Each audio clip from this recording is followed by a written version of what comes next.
Hey everybody, Norm over here at Norm's Rare Guitars, and to my great honor, I have one of the legends of the music business, Mr. Don McLean, right over here. And Don is so famous for a lot of tunes, but two of the ones that are the most famous are American Pie and Vincent. And he had so many, and he's been doing this for a long time, and one of the great artists.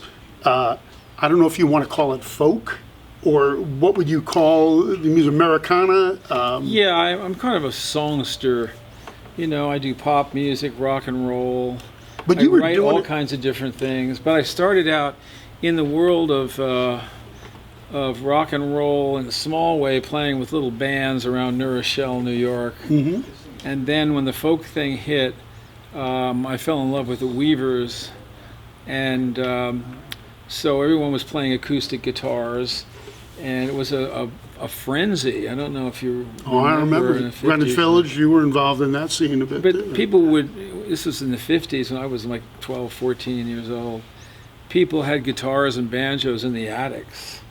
And they'll say, oh, my aunt has a banjo, I'll get it for you, you know, and she hadn't seen it in 20 years. So I'd take it to the house, you know, and take it apart and work on it and play it. Same as with guitars, and we were all playing. But in those days, everything was all on the charts at the same time. I remember. You know, so you had Percy Faith singing Summer Place. Sure. And then One of you my had Elvis favorite Presley. tunes of all time. Yeah. Great thing. Very, very evocative. You had country, you had blues and R&B, Yeah, you had Marty folk, Robbins, you had Elvis, you had everything. the Five Satins, the Flamingos. It was all there on one wonderful chart. You never knew where something was going to come in from. It wasn't all organized. And everything now is so polarized. Yeah. It's like, well, I am into folk music. I'm not into heavy metal. I'm not into rock, or I'm into R&B, but I'm not into this. You know, Yeah, but back they've then, if it also was made- good, it rose to the top. But they've also made a terrible mistake of doing what the folkies did, which was, that's not good enough to be a folk song, or that song's not good enough for us to play.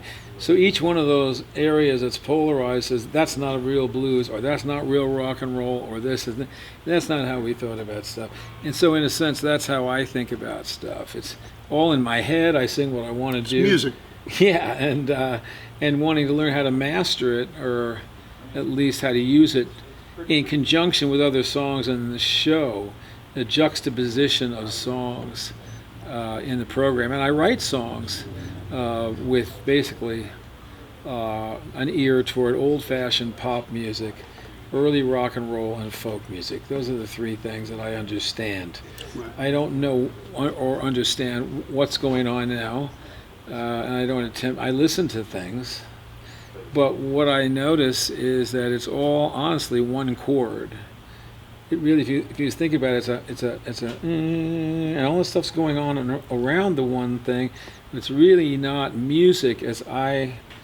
Well, you know, one thing that I say about a lot of the modern music is they first do like an electronic drum pad, or they do a drum beat, and then they write a song to that. So there's no such thing as a bridge anymore, where the tune would build up some tension and then release back into a chorus. That's exactly right. Tension and release, dynamics, vibrato, being quiet and getting louder. It's all loud all the time. One level. There's a wall of sound all the time. It's the way things are, is what people seem to want. But, you know, the kids do go back and find stuff on YouTube, you know, that's there, and are looking for things, and they have a whole library that they can access and see, you know, these artists. Speaking of which, I haven't really announced this to all the people I've been watching, but we have a new project that's going to be coming within a couple months called the All Guitar Network. And it's basically the internet curated. So the internet is so wide, there's a lot of muck, and then you can kind of find some cool stuff. But what we're going to do is we're going to get artists like yourself, artists like Joe Bonamassa, who's one of the owners of it, Richie Sambora, different people like that, to say, these are the tunes that I listened to when I was trying to form a style. These are the guys I listened to. These are some of the new acts that I like that are really good. Then talking about guitars, and it has to do with everything guitars. And it's going to be, if you're a guitar lover, like we are, it's going to be your home away from home. You're going to be spending a lot of time on the All Guitar Network. I don't want to talk about it too much anymore because I don't want to let the cat out of the bag completely, but you're going to love it, guys. That's all I can say. But I don't have any idea what it is I'm doing. That's the great part. You sure made a lot of people think you do. You fooled a lot of people. I don't listen to much that's around now. Most of what I listen to is people who I grew up with or people who I got to know in the 60s or maybe early 70s that have passed away. I don't really, I have ideas in my head for songs, but I will say the guitar has been the way I've written a lot of songs. Like a song like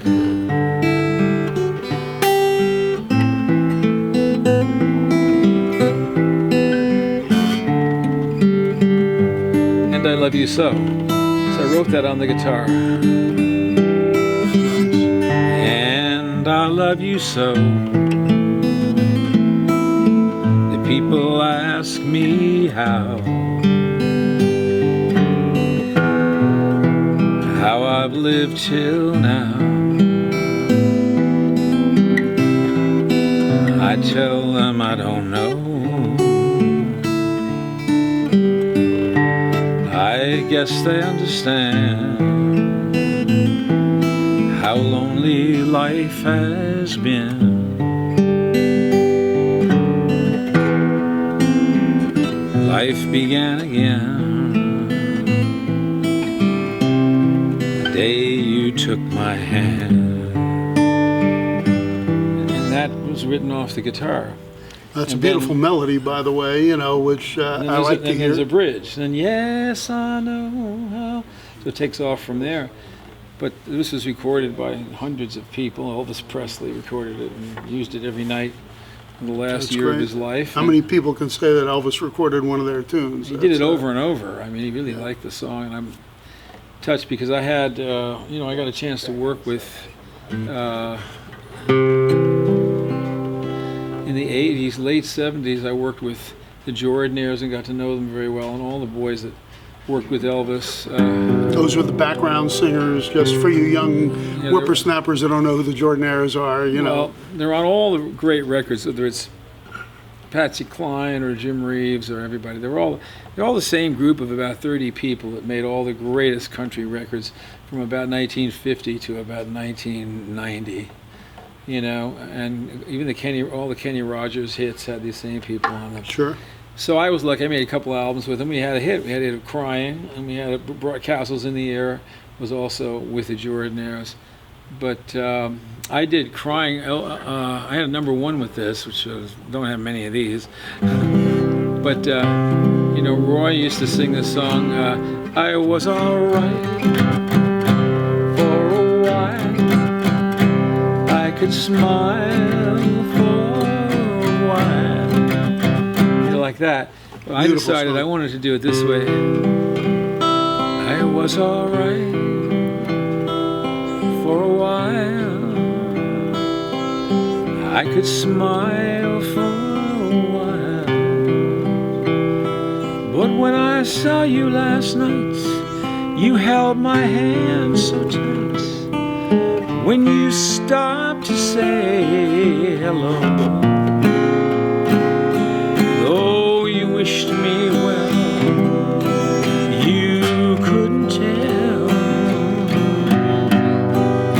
that I'd been crying over you, crying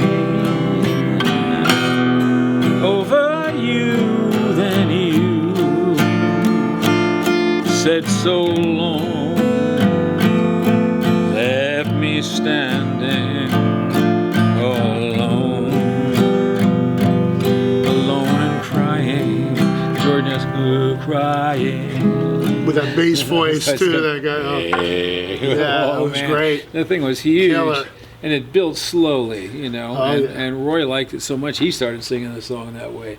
He quit singing it the other way. He was great to me. He was one of the great singers of all time, and by the way. Yeah. Those are the people that I like. I like Marty Robbins and Elvis and Roy Orbison. And people that sang, not people that yelled. But Roy was like the singer's singer. I mean, Elvis thought yeah. he was the greatest singer on the planet. Oh, yeah. My favorite tune by Roy was Blue Angel. I don't know if you remember that tune.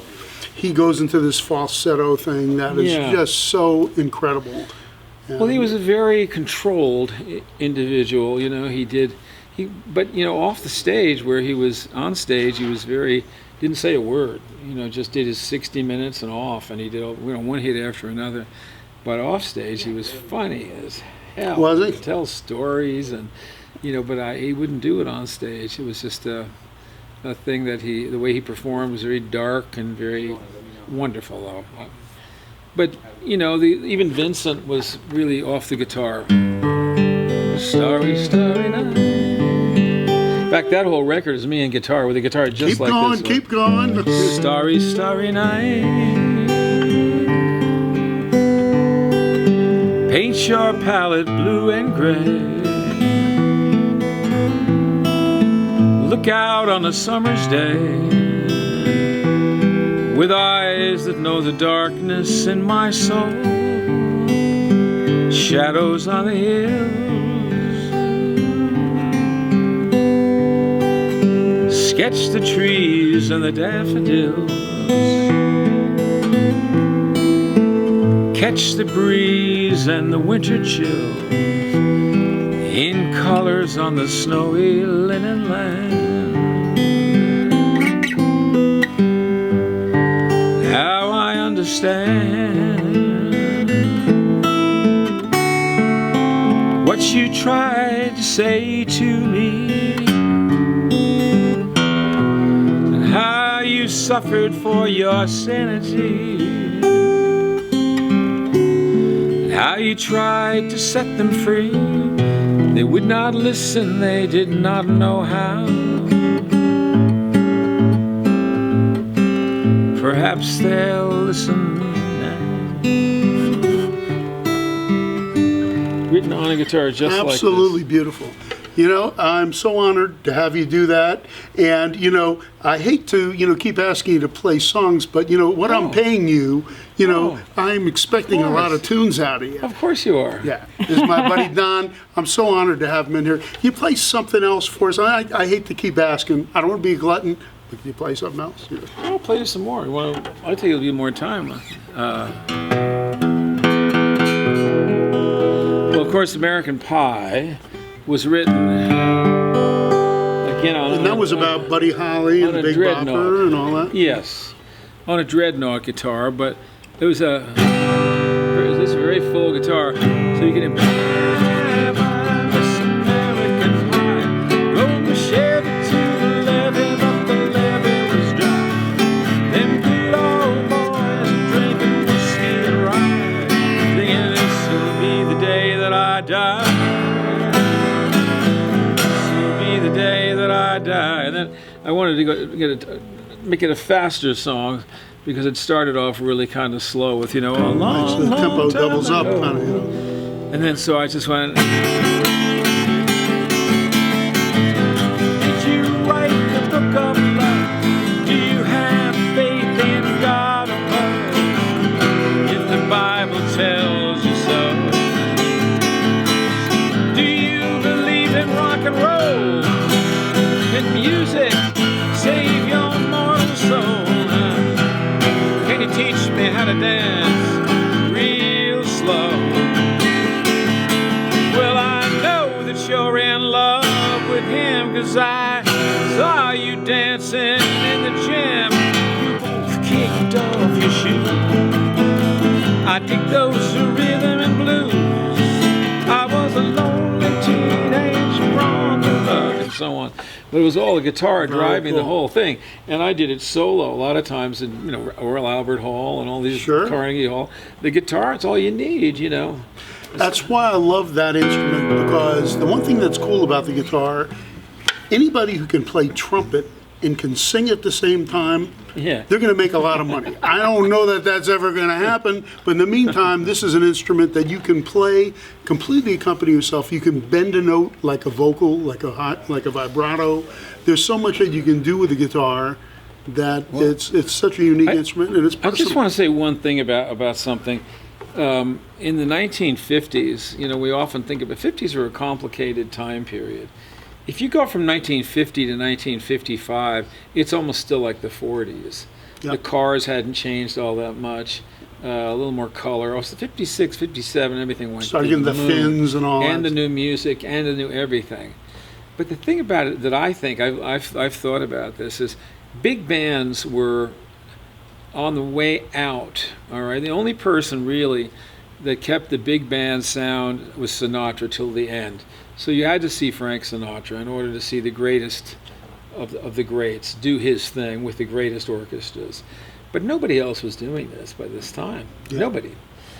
But what's interesting was that you had big bands launched folk music and rock and roll before they moved off and it became a guitar-centric thing. Big bands launched the Weavers.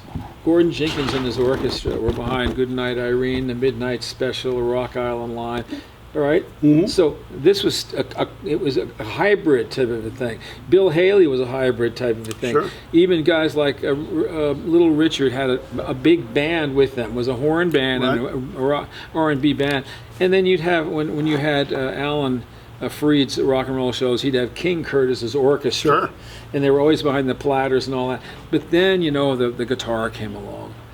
Finally with the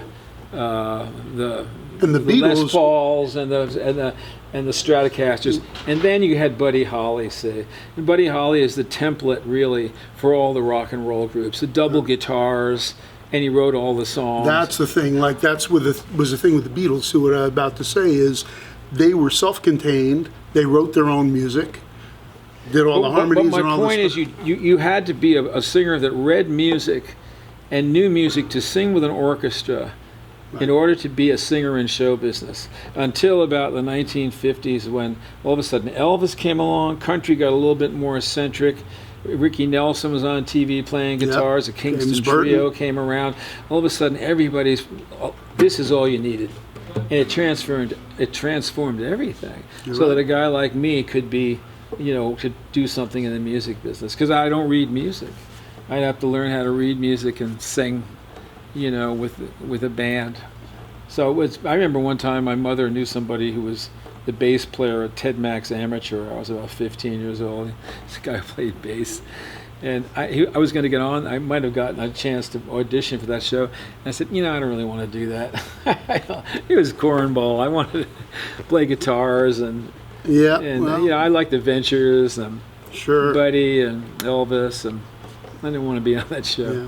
Well, I mean, I lived for the Ozzy and Harriet show when Ricky Right. would come on at the end and do a tune. It was like, that was like the highlight of the week. Oh, and if you look and you try to figure out what's that chord, man, because they didn't have any songbooks. Yeah. You had to figure this all out. I played everything wrong because I always learned it from the records. Wrong, of course. Mhm. So I was killing myself. And somebody said, one of the guys that played in the cricket said to me, "No, you don't do that. You put the capo up here and you play it in E." That's cheating, man. But he never did anything hard. Yeah. So if it's hard, they didn't do it. It was the capo or it was something else. And I got to see all these people in the 60s, work with them, 70s, 80s. And I saw so many people living in upstate New York. I would go into New York City, see people at Carnegie Hall. And my thing was flamenco guitar and acoustic guitar players, a classical guitar, just seeing the instrument played by people who could really play. Where upstate New York did you go? I lived in Garrison, New York for about 20 years. Because I played 2 summers in Lake George, in the Adirondacks. Lake George. And it was like a resort area. They Yeah. had all these hotels and clubs. And, in the summertime, the place was just wild as hell. And then the winter, because of the snow and everything, it Sure. became kind of maybe a Grossinger's, ski. right? Yeah, well, that was in the Catskills. This was in the Adirondacks. Another lake area and all that. But it was upstate New York, and it was very interesting, an interesting time. Well, I'll tell you, the guy that played this guitar exactly was Josh White, who was one of my idols. And he would play a little like this. He would play, he'd sing a song like this. I'm gonna move you on the outskirts outskirts of town. I'm gonna move you on the outskirts of town. 'Cause I don't want nobody who's always messing around. Well, let me tell you, baby, I'm gonna move you way, way from here. I don't want no Iceman. I'm gonna buy you a Frigidaire when we move you on the outskirts of town. 'Cause I don't want nobody who's always hanging around. Here's a good verse. Well, I saw you wiggling and giggling, and I'm as mad as I can be, 'cause you got 7 children, none of them look like me. That's why I'm gonna move you on the outskirts of town. Don't want nobody who's always hanging around. Hey, very cool. Ladies and gentlemen, that's the great Don McLean. All I can say is it's such an honor to have you in here, man. Thank you. It's so enlightening. It was really great talking to you, and I hope, let some of these young folks, give a little insight to the way it was back in the day, and, some of the most successful songs of all time you've written. And with a few chords, you made them all sound just right. Well, man. we need people like you, of course, to put these guitars all in one place so that people who love guitars can come and pick the very best of them. And I haven't been You've here done a long that a time or two, haven't you? Way long ago, I bought 2 1950s D28s from you, which I still have. One I never played. It was so perfect. I just take it out and smell it. I got another one that I've used a few times. Beautiful guitars, and now I bought a few more from you. And I'm going to buy This is a 1954 0021 This is Brazilian beautiful. rosewood. Really a stunning guitar, really great sounding guitar, and in the hands of somebody who knows what to do with it and make some great music with it. I'm honored, as always. My buddy Don McLean right here, thank you so much. An honor in Norm's Rare Guitars.